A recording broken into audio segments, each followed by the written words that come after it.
પતિના માનસિક ત્રાસથી કંટાળેલી મહિલાને 181 અભિયમ ટીમનો સહારો લેતા કાઉન્સેલિંગ દ્વારા દંપતી વચ્ચે સુખદ સમાધાન કરાવ્યું હતું। સુરતના કતારગામ વિસ્તારમાં રહેતી એક પરિણીતાએ પોતાના પતિના સતત માનસિક ત્રાસથી કંટાળીને 181 અભિયમ મહિલા હેલ્પલાઇન પર મદદ માટે કોલ કર્યો હતો। 16 વર્ષના લગ્ન જીવન બાદ પણ પતિની હેરાનગતિ અસહ્ય બનતા મહિલાએ આ પગલું ભર્યું હતું।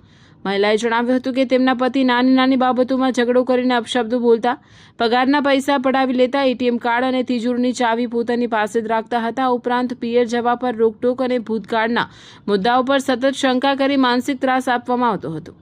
ઘટનાની ગંભીરતા સમજીને કતારગામ અભિયમ ટીમ તાત્કાલિક સ્થળ પર પહોંચી હતી। ટીમે પીડિત મહિલાની ફરિયાદ વિગતવાર સાંભળી હતી, જેમાં જાણવા મળ્યું હતું કે પોતાના બીજા મકાનમાં રહેવા જવા માટે ચાવી માંગતા પતિએ ઝઘડો કરી અપશબ્દોનો મારો ચલાવ્યો હતો।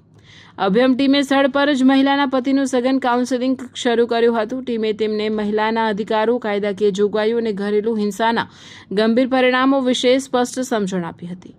અભિયમ ટીમની મક્કમ સમજાવટ અને કાયદાકીય માર્ગદર્શનની અસર જોવા મળી હતી। પતિએ પોતાની ભૂલનો સ્વીકાર કરી પત્નીની માફી માંગી હતી અને અત્યાર સુધી પોતાની પાસે રાખેલા એટીએમ કાર્ડ તેમજ તિજોરીની ચાવી પત્નીને પરત સોંપી દીધી હતી।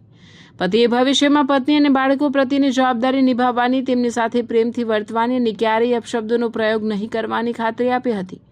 આમ અભિયમ ટીમે સમયસર હસ્તક્ષેપ કરીને એક પરિવારને વિખેરાતા બચાવી દીધો હતો। 181 અભિયમ ટીમની આ પ્રશંસનીય કામગીરી ખરેખર અનુકરણીય છે। કપરા સમયે મહિલાઓને માત્ર સુરક્ષા જ નહીં પરંતુ યોગ્ય કાઉન્સેલિંગ દ્વારા પરિવારમાં સુમેળ સાધવામાં પણ અભિયમ ટીમ મહત્વની ભૂમિકા ભજવી રહી છે। તેમની સતર્કતા અને સંવેદનશીલ અભિગમને કારણે અનેક પરિવારોમાં ફરીથી ખુશીઓ પાછી આવી રહી છે।